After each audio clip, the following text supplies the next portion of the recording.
So you can go through all these constructs that you have learned all with inner classes. And it's a jungle by itself. Like OOD is a jungle, inner classes is a jungle. But my constraint is that try out Lab 8, get a feel for what inner classes are like. And then you come back and tell me after you're done with assignment 8, what was the experience like?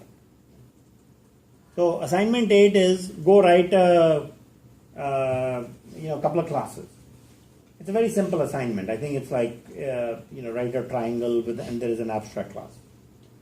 And what I'm saying is take all of those classes once you have written assignment 8 as a conventional lab, and then put everything in one Java file. Right? And let's see what your opinion is. Do that lab as if you were doing a regular lab, right? So it will give you a small practice on working with abstract classes and a regular class, and you'll have a main, right? And then you'll start combining all of those into one. And the idea is, and you choose which type of inner class you want to use. I would recommend using type 1. So that's for the lab assignment. But the other thing I want you guys to consider is going through all the stuff that we talked about today by yourself. So you can see things. You can see things. I was wondering about the syntax under demo A. It goes A1.M1, and then it has that curl, and then it doesn't close anywhere. It's just It does. it's right before new. No, it starts here, and this is the end of the class.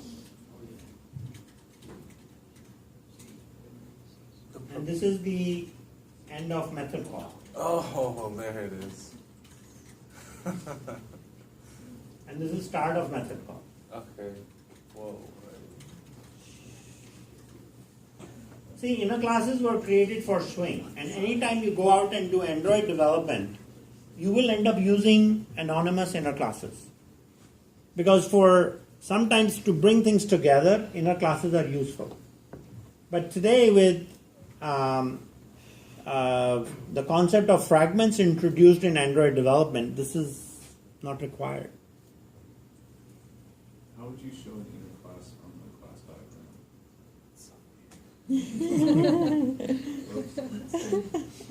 Wait. He read the question. He read the assignment because the assignment says draw a class diagram, right? So when you do your conventional class diagram, right, just draw a rectangle outside, right, and name the outer class. You're done. Do a conventional diagram because you're going to put all the classes in one, right? So there you have it. It's very easy.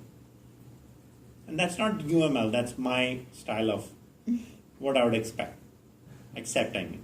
Right. In inner classes, they are, in standard UML, they are treated as regular classes.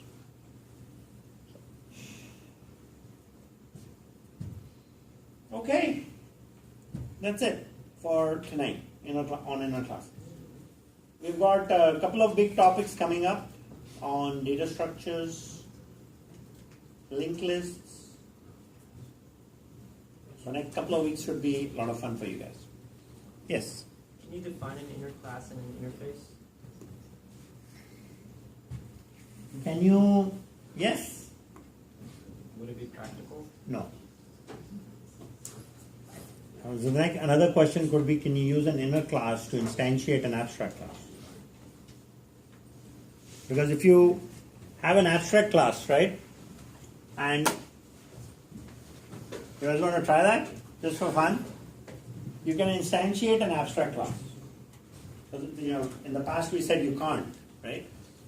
So here, and I thought we were done. This is all just for labs. I mean, inner classes, we're learning this just for labs. So, Also, you don't really use it. no. In what cases it would be a good choice to use it? GUI development. Inner classes are used for convenience, right? So, Okay, so let me demonstrate this part. So I guess I can delete scores.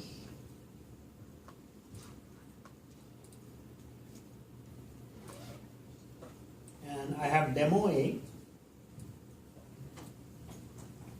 So let's make public abstract class demo A, right? And we have method M1 and we'll pass demo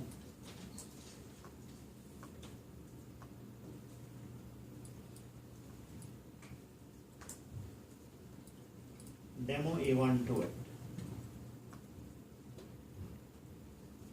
Does that work?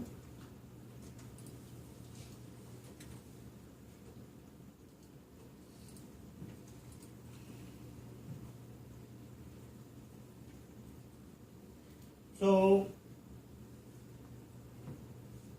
I'm going to say new demo A, right?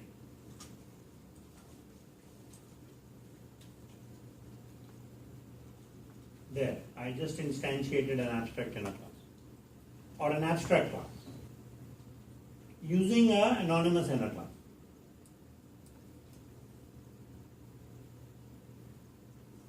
You see the trick? I started writing a whole class definition for the abstract class. Right? So, this is how you can, this is not really instantiating an abstract class. It looks like we are, right? Because you can even say demo A, A1 equals new demo A and all that.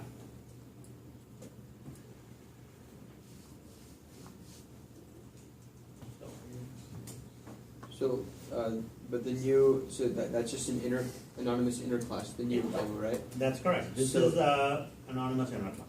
So if you try to call any of, oh well, you can't really because it's in, I see. You can call M1 now. No, I'm saying you can't, if you had an abstract class inside demo A, you couldn't call So it. inner classes have a different premise. Right. But you can call,